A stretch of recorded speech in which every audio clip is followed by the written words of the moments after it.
Is on the astronomical increase in airfares and the implication for Nigerian roads. The Senate is aware that local airfares in Nigeria have risen by over 63% in response to a spike in the price of aviation fuel and attendant cost of operation.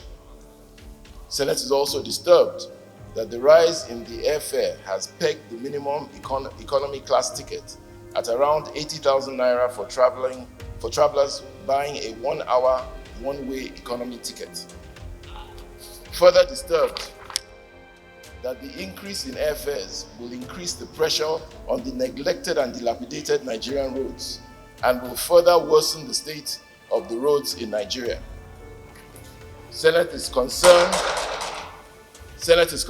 that the Federal Road Maintenance Agency, FEMA, had a budgetary approval of just about 20% of the funds the agency requires for the rehabilitation of the 35,000 kilometers of federal road infrastructure in the 2022 budget.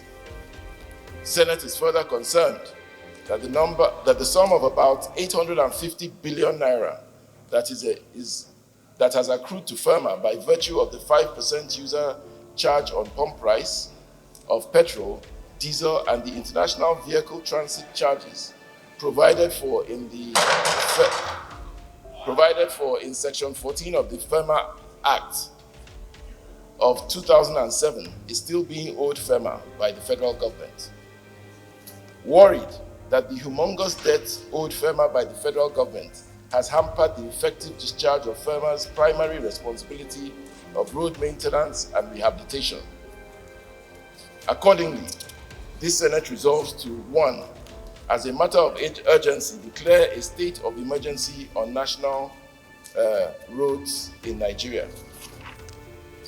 Even though what the motion is looking at is maintenance of road, Mr. President, I'm a regular traveler. I fly twice every week. And when I check the bill of what I pay in a month, it's really astronomical. Prices of airfares have gone so high, despite their failures in performing very well.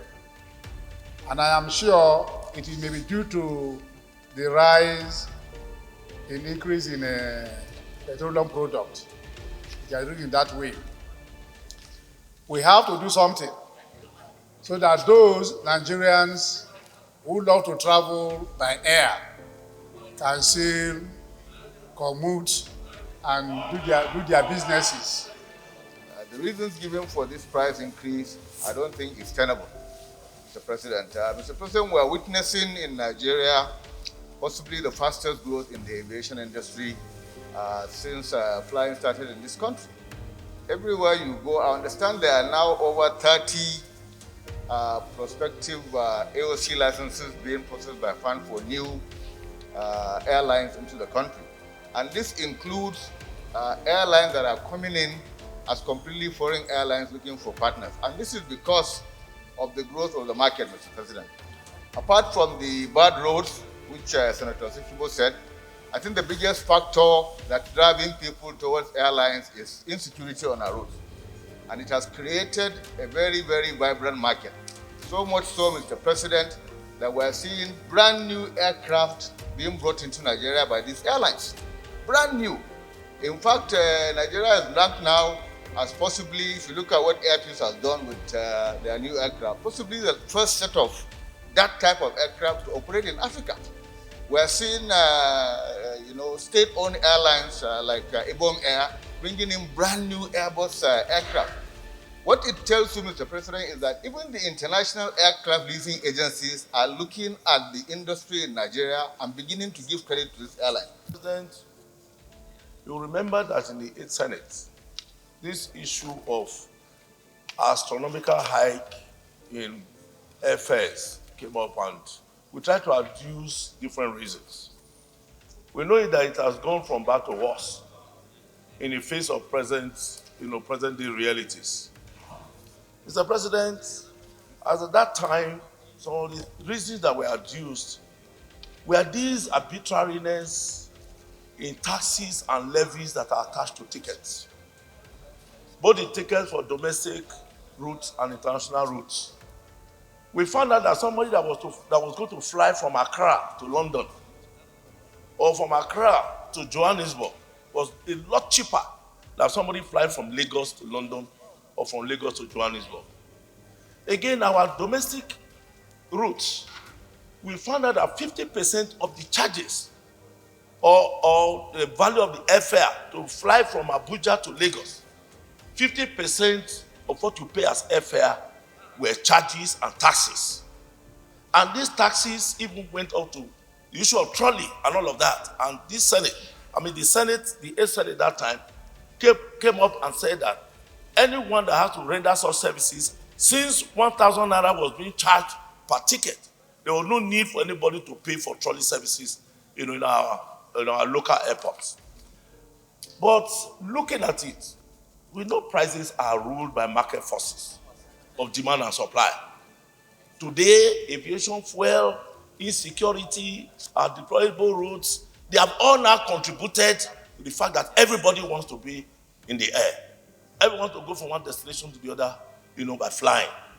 If you go to our airports now, virtually everybody wants to fly because the roads are insecure, the roads are bad. Mr. President, I want to draw your attention, particularly to the Benin Sapele Wari Road. You have been going on that road, and you know how bad it is. At different spots, at Orogo in Benin, at Ologbo, Sapele, and so on before you get to Wari.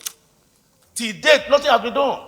We should also look at the efforts being made by the federal government to reconstruct and rehabilitate the roads in the country. Only of recent, the NNPC has come out with a tax credit of over 621 billion naira, which will be used to rehabilitate the dilapidated roads we have in the country. And this is just first phase.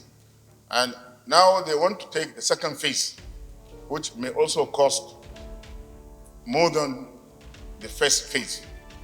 Virtually all roads in the country will be rehabilitated by the federal government under the current tax credit scheme. Goods and services are being determined by supply and demand. There is basically nothing we can do to reduce the cost of airfare in this country except to put our roads together and encourage competition in the aviation industry. Without doing the necessary things, it will be difficult for prices of airfare to come down. We have come from different states in this country and we know the condition of our roads. Mr. President, with the conditions of Nigerian roads, the increase in the airfare will continue to even increase more than what it is now. The roads are just in a very bad shape. Apart from the bad road network, how about the security? I used to travel by road, but now I can't even go by road. For you to travel from Abuja to Anambra State, you spend about 10 hours, 12 hours on the road. This is a journey that will take you about 5 hours. Then how about the tax collectors on the road? The disparity in the tax and the duplication of taxes. Different state governments will stop the travelers to collect one tax or the other, or one levy or the other. And that, of course, either delays the transportation business or even increases the fare of transportation. And many of the people that used to go by roads don't go travel by roads anymore. They rather take go by air. And in going by air, that also increases the airfare. Talking about 850 billion being owed FEMA, I don't see why a critical agency like FEMA should be owed by federal government.